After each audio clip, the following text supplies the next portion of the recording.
My stepfather always treated me like I wasn't his own, and on Father's Day, I made sure he knew he was right. When Mom married Derek at 8, I longed for a dad. My real father had left when I was 3, leaving only faded photos and unpaid child support. Derek seemed great initially. He fixed our sink, taught me to bike, and attended my school plays. But when my half-brother Mason was born, I became invisible. Derek bought Mason fancy toys, but said my allowance was my responsibility. At dinners, he'd praise Mason's milestones while ignoring my academic awards. When family visited, he called Mason my son and me my wife's kid. Worse, he blamed me for Mason's mistakes. When Mason broke a lamp, I was grounded for not watching him. When he drew on walls, I lost my art supplies. Mom, grateful for a husband, turned a blind eye. In high school, I accepted my role as the scapegoat. I worked jobs to buy clothes and saved for college, knowing Derek's money was for Mason's future. Everything changed in my senior year when I needed medical records for a scholarship. In Mom's files, I found my birth certificate listing Ethan Caldwell as my father,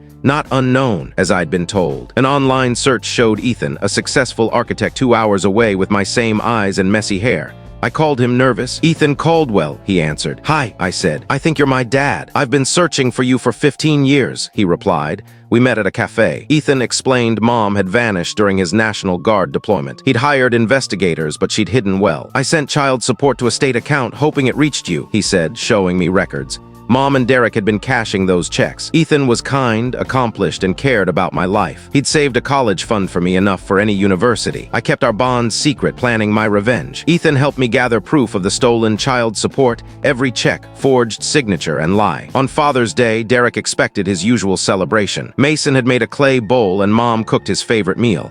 I handed Derek an envelope. "Open it," I said. Inside were records of the misdirected child support used for vacations, Mason's school, Derek's truck. "Meet someone," I added. Ethan walked in confident. "This is my real father," I said, "who paid child support while you called him a deadbeat." Derek paled. Mom cried. "The police are interested in this fraud," Ethan said. Days later, I moved in with Ethan. Derek and Mom faced charges. Mason, innocent, visited me weekends, his half-sister who cared. At my graduation, Ethan sat up front, proud as I gave the valedictorian speech. Derek and Mom were with their lawyer. The best Father's Day gift, the truth.